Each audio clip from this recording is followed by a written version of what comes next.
The Lockheed Constellation was first conceived in 1939 and exclusively designed for transcontinental and Western airlines.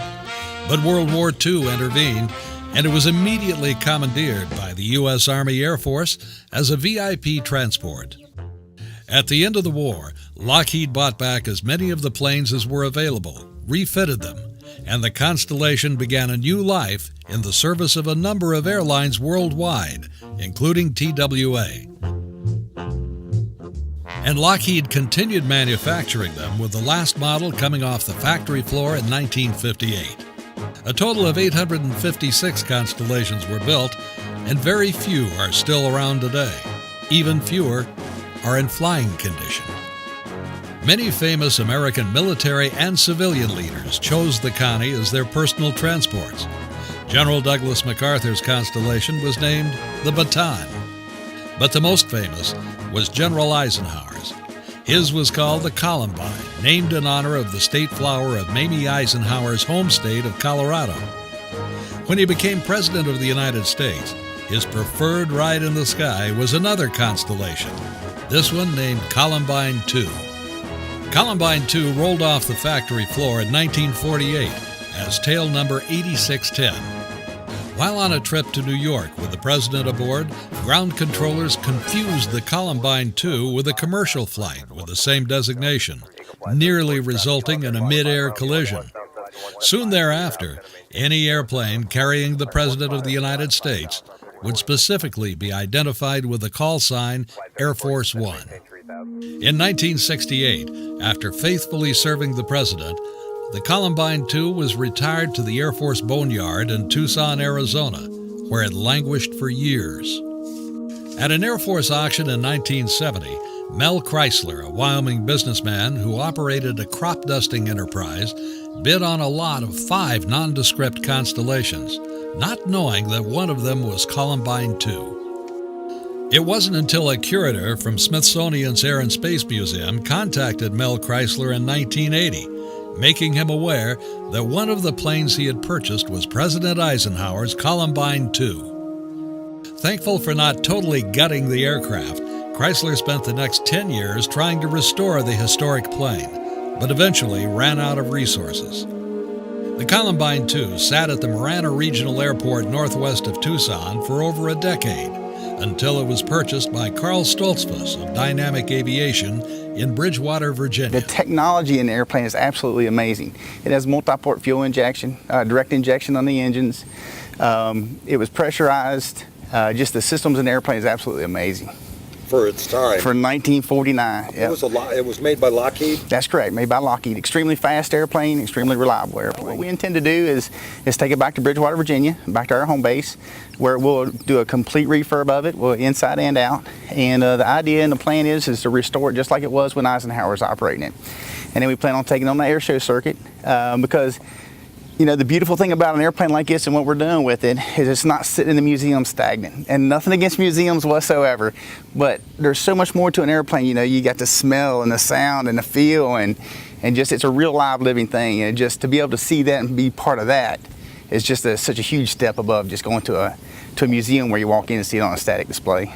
Boy, if you've never, it gets to me because it is so emotional to see the veterans come out and be able to see something that they're so closely related to, and to just see what that means to them. We had a guy actually show up here that served on this airplane from 55 to 57.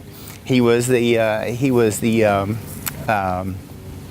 flight engineer, and he came out here and was like a little kid. It was the coolest thing, and just to see him, you know, makes the sacrifice that we make seem like nothing. And it makes it all worth it. It is the best thing in the world. On February 19th, 2016, they test fired the engines for the first time.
40 inches. That's what it's all about. That wasn't even full power. It was about.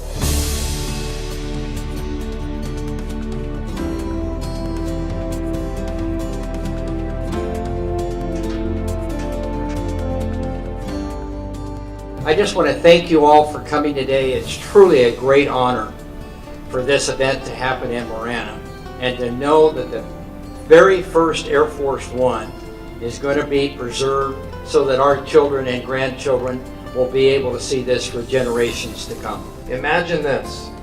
If this plane were, in a human sense, in its heyday, it was a celebrity, a full-fledged celebrity. It was sleek, shiny, and associated with power.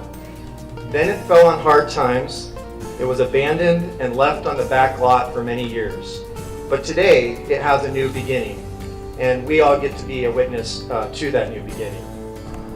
I've traveled the world and learned so much from so many different people, but I think one of the most important lessons is what I've learned even here today. The heart and the soul and the appreciation and the understanding of what I have been raised to believe is the right way to live. And it's all housed right there. Columbine II is an airplane that has and continues to tell a story. As President Dwight D. Eisenhower's personal Air Force One for several years, it is clearly a very important historic aircraft. The story that it tells is always about people. And so let's say thank you to a few of those people, and let's start right here. That the town of Marana, Mayor Ed Honey, Town Manager Gilbert Davidson, and by the way, Gilbert, I'll be calling you when I want to do a speech, when I want heart in it. I'm going to call you to do the speech for me because you put the exact heart into it that the occasion required. So thank you. And others would host this event signifies your understanding of this airplane's historic importance and significance. So thank you very much. I actually think it represents a great American who was a great president and who left a legacy that some of us know a little bit about, but I think a lot of the legacy that he left is one that may not always be known. So we are now the stewards. You all have been stewards for many years. We take the idea and the responsibility for stewardship very deeply, and we are delighted that we would be in a position now to have the opportunity to be the next steward of this airplane.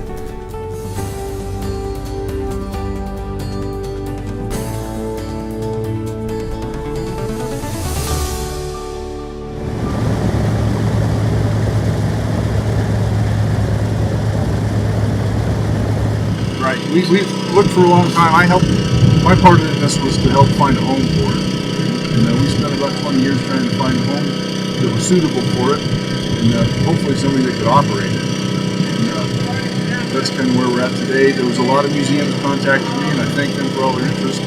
But it took Dynamic Aviation and their financial and aviation resources to actually be able to do what the airplane is.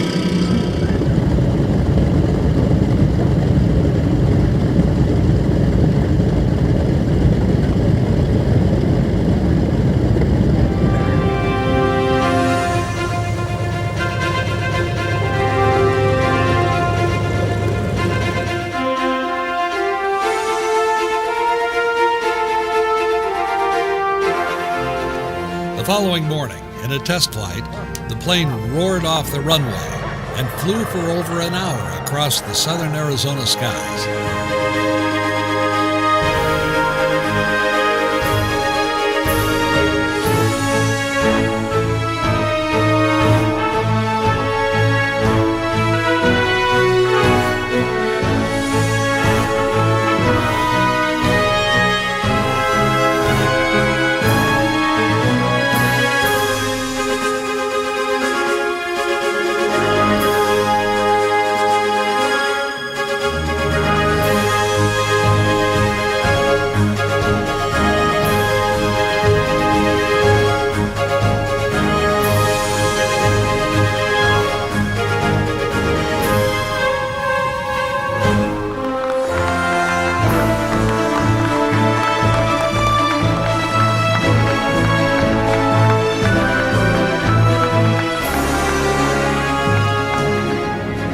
2 days later, the crew aboard Columbine II bid farewell to the town of Marana and flew it to its new home in Bridgewater, Virginia, in order to complete the restoration process of this historic and beautiful airplane.